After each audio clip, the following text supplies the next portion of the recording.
Okay, so you've watched the show, you've come over here to hear about all the reasons why I picked the houses that I did for Mary and Dave, so let's get started. Yay!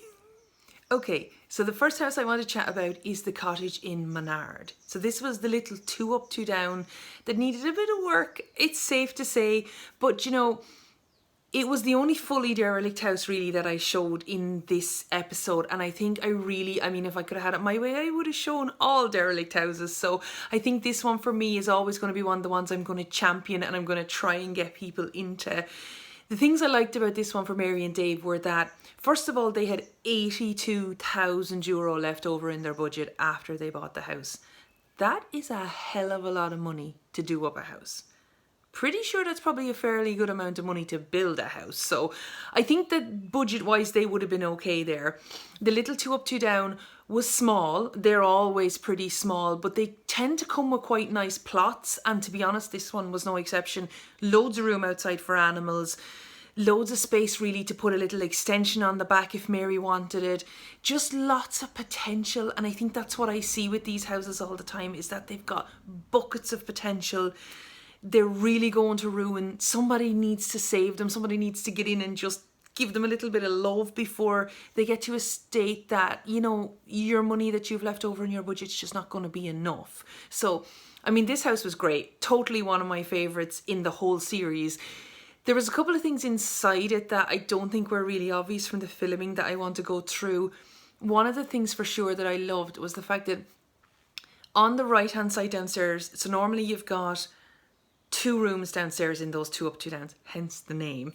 So on the left hand side you had quite a big living room, but on the right hand side you had another smaller living room and then another one at the back. So it was almost like the right hand side room was split in 2. But what was really strange about this house, and I thought was amazing, was that the back room was actually double height. So you had, like, when you walked into it, I was like something out of Harry Potter. Like, it had this double height room that had like the full height of the whole cottage, and it just was randomly left like that, and it was so cool. I mean, could you imagine having like a library in there and having like a ladder going down along the side of it that you could get up to your books and stuff? Just absolutely beautiful. It was one of those places where I think the original features that were left in it really added so much to it, and if you could have saved them, it would have been just absolutely super. So great choice for Mary and Dave. Gutted that it wasn't their favourite, but definitely my favourite for sure. Okay, so the next one I want to chat about is the Railway Cottage. There is no getting away from the fact that there wasn't a big yard in the back of that. I mean, there was no alpacas or ducks or chickens or anything really going in there anytime soon. But it's one of those houses that it was in her budget. It was totally ready to be moved into. It had charm, it had quirk, it had that little bit of character that I know when you love an old house, you will fall in love with that straight away. And like, yeah, it didn't have like a massive big field, but when you're struggling to get into a house, I think there are times when you have to look at maybe the things you can compromise. Now, I know Mary mentioned near the end of it that it was one of those things where she had lived without having animals before, and then she went to having them, and she would find it really difficult to go back to not having them in her life again. And I totally understand that, but I suppose at the original search stage for me, I didn't realise how passionate she was about her animals, and I think that's probably one of the reasons why that Railway Cottage was a little bit of a wild card. Totally hold my hands up to that it wasn't 100% suitable for them, but a great little house and a great value for money house for someone who has mortgage approval, wants to be in a kind of semi-rural area, but doesn't really want to necessarily take on a massive renovation project. So, I mean, a great little house. I don't really think there's anything I saw that was massively wrong with it. I think the fact that the chimney had been recently rebuilt by the owner and the neighbour was fantastic. I mean, Lord, moving into a house with a new chimney is like the stuff dreams are made of at this stage. I mean, we're not hoping for 100 acres and a river running down the end of it. If we could have a new chimney, we'd be delighted. So, yeah. It was a great little house, not 100% there for Mary and Dave, but I think for somebody it's going to make a great little home. Okay, so the bungalow, right. I'm not really a bungalow person, you guys all know that, so I want to chat through a couple of the reasons why I picked the bungalow for Mary and Dave.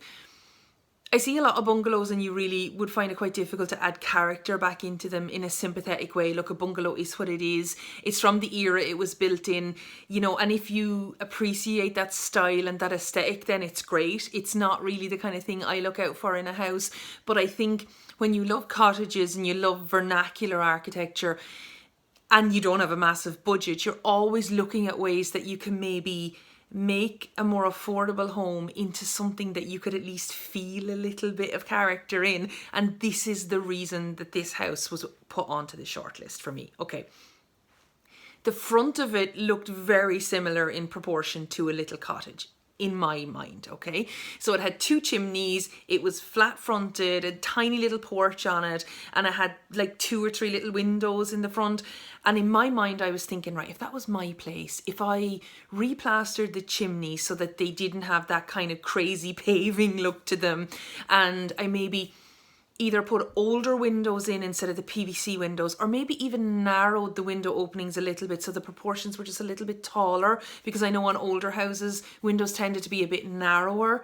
I think if you did those 2 things, maybe took the ivy down off the front and gave it a more smooth render on the front, you could really turn that into a cute little cottage. I mean, it would definitely lose that bungalow feel very, very quickly, because it's kind of an older bungalow. It's not necessarily one that has like the massive kind of pitched gable on one side of it and stuff like that. You know, it's really a bungalow that you could probably add some character to easily enough. And that was the way I was looking at it. If they want to live in a cottage, they can't afford a cottage, then you need to look at other ways to make that cottage dream happen. You can't just be kind of sitting there going, ugh, I'll just rent forever, or I'll just live in a house that I totally don't like. You have to constantly have your thinking cap on when you don't have the same budget that other people have. And that was it for that. I mean, 1.2 acres of a plot. Yeah, a hell of a lot of animals fit in there. And you know, the view from the front door looking out as well, the other way, so kind of across the road, was just fields. I mean, you weren't hemmed in. You weren't feeling like there was like noise going past you all the time, or there wasn't another row of bungalows in front of you. It was middle of nowhere, quietness, quite close to Cashel, which is a pricey enough little part of Tipperary, but also a very, very beautiful part of Tipperary where, you know, you could very easily live for the rest of your life and just turn your bungalow into a little bit of a mini cottage kind of combo. And I mean, Jesus, it'd be fabulous, wouldn't it? So there you have it. Only 3 houses on this one. A lot of the reason for that was obviously everything had to change when it came to COVID-19 with the last 2 episodes of the show. The guys on the team worked so hard, the way they came up with the new format for it, the way everyone was kept safe, and it was done in such a modern way. I really love it. I hope you guys loved it too. I know it's strange to kind of do the first half of the first season of a show one way and then switch it up, but I think we've all been kind of changing as we go along over the last couple of weeks, and I just hope Mary and Dave still got to see the houses as best as they can, and they got to still get a feel for them from myself and Kieran, and I hope you all got to see them too as well as you did over the other weeks. So yeah, 1 more to go.